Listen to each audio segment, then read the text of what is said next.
Hello बच्चों, let's read the question and the question says which of the following can inhibit calcium translocation in shoot apex?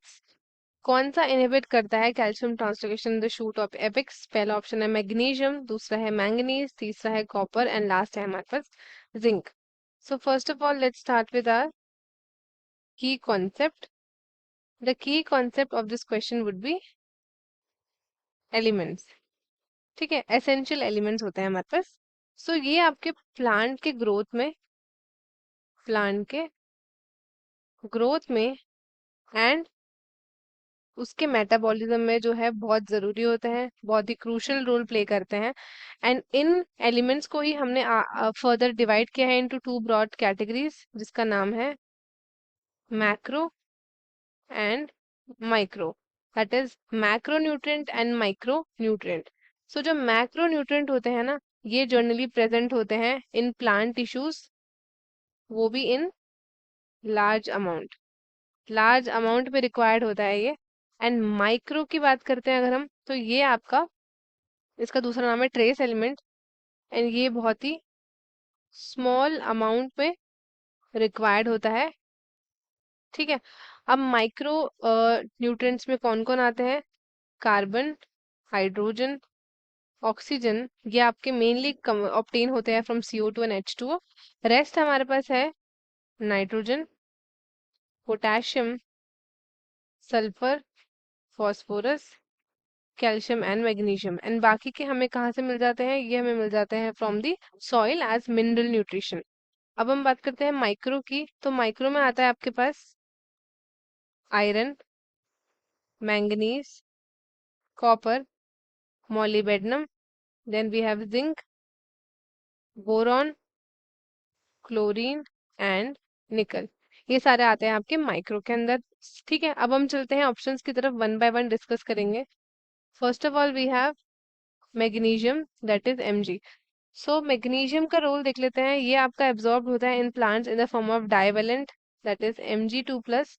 And ये activate करता है enzymes को activate करता है, जो कि जरूरी होते हैं रेस्पिरेशन फोटोसिंथेसिस के लिए.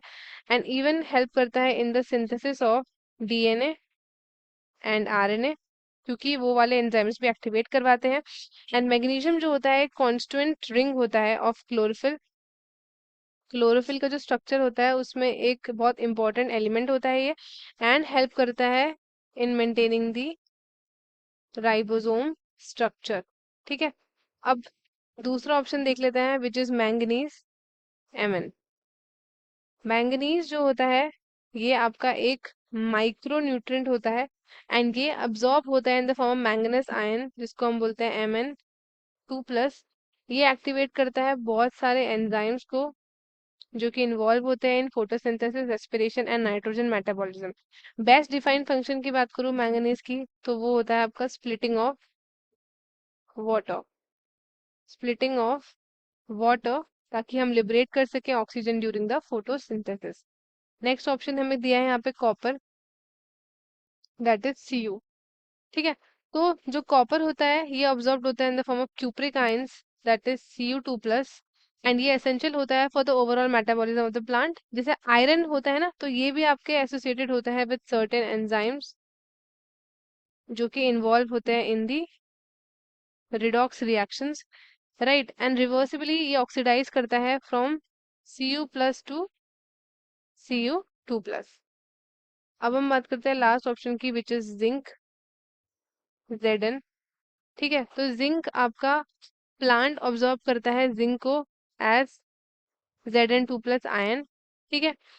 ये एक्टिवेट करता है बहुत सारे एंजाइम्स को, स्पेशली कार्बोलाइसिस को, एंड ये आपका सिंथेसिस ऑफ ऑक्सीजन के लिए भी एसेंशियल होता है. ठीक है. तो अब हम चलते हैं ऑप्शंस की तरफ. तो हमें बोला है which of the following can inhibit calcium translocation in shoot apex. So इनमें से कौन सा ऑप्शन हमारा इनकरेक्ट होगा? तो आपके पास मैग्नीशियम जो होता है ये इनहिबिट नहीं करवाता है. मैंगनीज की बात करते हैं तो यस, ये करेक्ट ऑप्शन है, क्योंकि ये इनहिबिट कराता है कैल्शियम की ट्रांसलोकेशन को टू द शूट एपिक्स. क्योंकि ये compete करता है कैल्शियम के साथ ये compete करता है फॉर अपटेक करने के लिए रूट से, ठीक है, तो जिससे वो इंटरफेयर करता है in the transportation mechanism within the plant, right. और कॉपर और जिंक भी नहीं करते हैं, सो हमारा जो करेक्ट ऑप्शन होगा that is option number B, manganese. तो स्टूडेंट्स, आई होप आपको क्वेश्चन अच्छे से समझ में आया होगा। All the best and thank you.